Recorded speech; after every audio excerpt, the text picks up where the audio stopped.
एक, AI Bharat. 5, G6G hackathon का आयोजन किस इवेंट के किनारे किया जा रहा है? World telecommunications standardization assembly 2। AI Bharat 5 G6G hackathon का फोकस क्या है? AIML के लिए ITU मानकों का उपयोग। 3, हैकथॉन में प्रतिभागियों को क्या मिलेगा? वैश्विक विशेषज्ञों से परामर्श। 4, VTSA 24 क्या है? ITUT द्वारा आयोजित एक चौवार्षिक कार्यक्रम। 5, VTSA 24 की भूमिका क्या है? ITUT का शासी सम्मेलन। छठा, प्रधानमंत्री जी वन योजना का उद्देश्य क्या है? 2G इथेनॉल के लिए पारिस्थितिकी तंत्र बनाना। 7, वित्तीय रूप से जीवन योजना का समर्थन कैसे किया जाता है? व्यवहार्यता अंतराल निधिकरण द्वारा। 8, योजना अब क्या समर्थन करती है? बोल्ट ऑन और ब्राउनफील्ड परियोजनाएं। 9, योजना कितनी परियोजनाओं को वित्त पोषित करती है? 12 वाणिज्यिक, 10 प्रदर्शन। 10, योजना क्या बढ़ावा देती है? द्वितीय पीढ़ी 2G जैव ईंधन। 11वां, भारत में राष्ट्रीय अंतरिक्ष दिवस कब है? 23 अगस्त। 12, राष्ट्रीय अंतरिक्ष दिवस किस मिशन का जश्न मनाता है? चंद्रयान 3 मिशन। 13, चंद्रयान 3 ने क्या हासिल किया? चंद्रमा के दक्षिणी ध्रुव पर उतरा। 14, चंद्रयान 3 की लैंडिंग का महत्व क्या है? चंद्रमा पर उतरने वाला चौथा देश। 15, चंद्रयान 3 के प्रमुख घटक क्या हैं? Vikram lander, Pragyan rover. 16 March 2024 में किसने एक रिपोर्ट जारी की? Stockholm International Peace Research Institute. 17वां, विश्व का सबसे बड़ा हथियार आयातक देश कौन है? भारत। 18, भारत का प्रमुख हथियार आपूर्तिकर्ता कौन है? रूस। 19वें, किस देश के हथियार आयात में 155% की वृद्धि हुई? जापान। 20वीं, दुनिया का दूसरा सबसे बड़ा हथियार आयातक कौन था? नेग, सऊदी अरब। 21वां, PHFI का क्या मतलब है?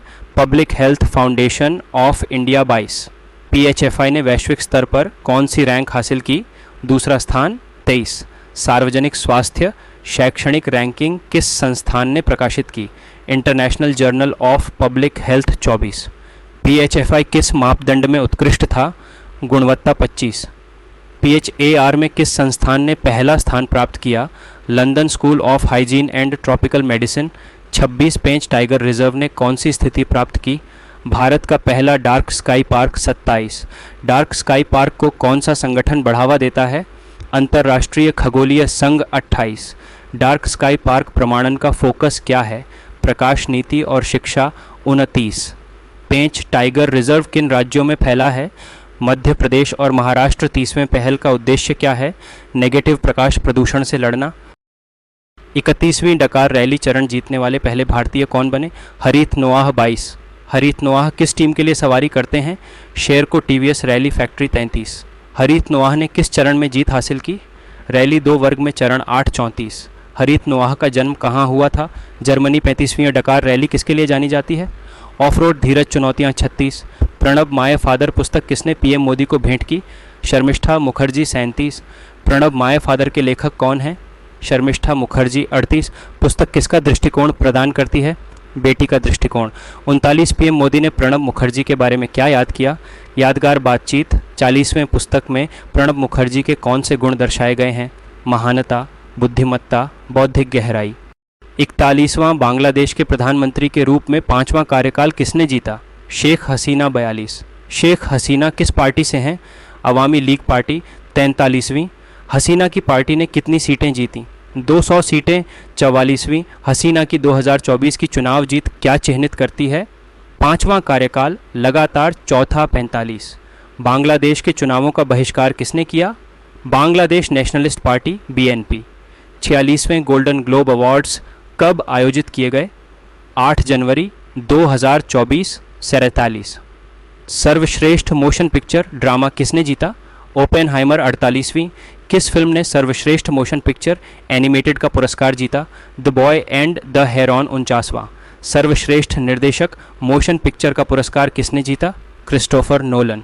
50वें, सर्वश्रेष्ठ मूल स्कोर मोशन पिक्चर किसने जीता? Negative Ludwig गोरानसन। 51वीं, दुनिया की सबसे शक्तिशाली सेना किस देश की है? संयुक्त राज्य। 52वें, वैश्विक स्तर पर सैन्य शक्ति का मूल्यांकन कौन सा सूचकांक करता है? Global fire power index. 53, सैन्य शक्ति में भारत किस स्थान पर है? चौथा 55वां किस देश की सेना सबसे कमज़ोर है? भूटान। 55वां सैन्य शक्ति में दूसरा स्थान किस देश का है? रूस। 56वां तिब्बती भूरे भालू को और किस नाम से जाना जाता है? तिब्बती नीला भालू। 57 तिब्बती भूरा भालू कहाँ देखा गया? उत्तर सिक्किम। 58 तिब्बती भूरे भालू का आहार क्या है? सर्वाहारी। 59वां तिब्बती भूरा भालू किस अधिनियम के तहत संरक्षित है? वन्यजीव संरक्षण अधिनियम 1962-60। तिब्बती भूरे भालू को एक संरक्षित प्रजाति के रूप में कहाँ सूचीबद्ध किया गया है? साइट्स के परिशिष्ट 1 में। 61वीं हाल ही में भारत में किस भाषा को शास्त्रीय भाषा के रूप में शामिल किया गया? फारसी। 62 भारत में फारसी को शास्त्रीय भाषा के रूप में किसने घोषित किया? -S जयशंकर। 63 अब भारत में कुल कितनी शास्त्रीय भाषाएं हैं? 7। 64वीं किस इंडो ईरानी भाषा को फारसी भी कहा जाता है? फारसी। 65 शास्त्रीय भाषा घोषित करने के मापदंड क्या हैं?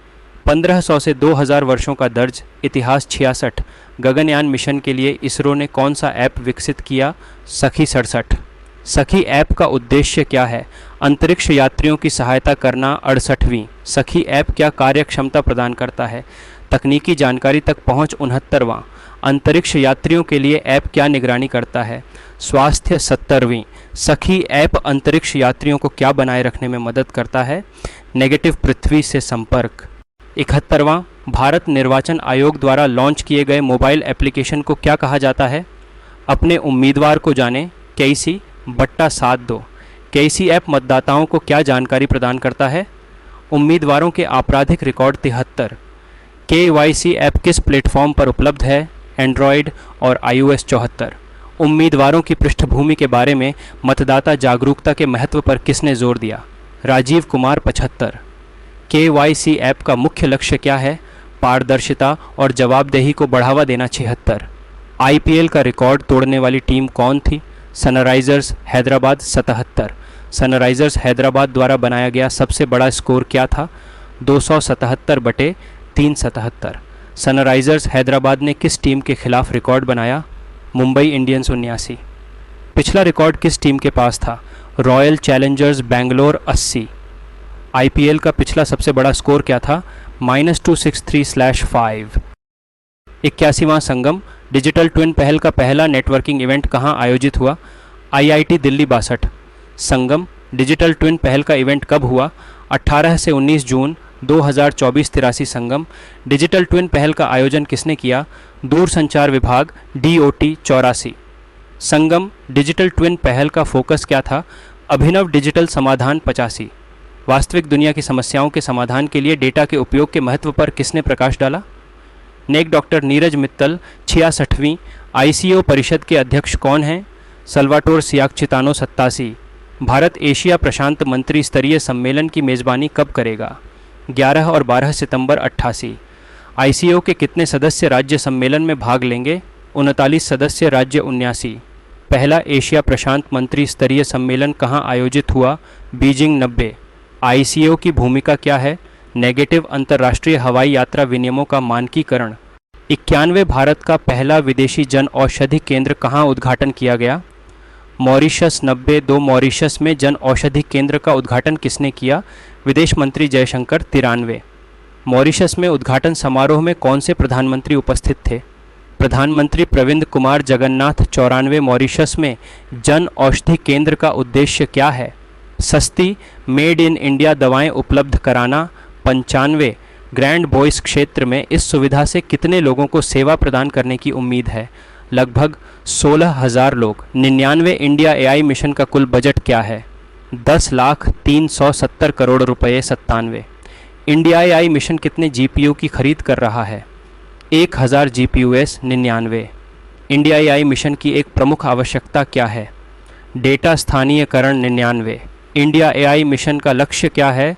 बुनियादी AI मॉडल विकसित करना। 100 इंडिया AI मिशन का उद्देश्य भारत में किसे बढ़ाना है?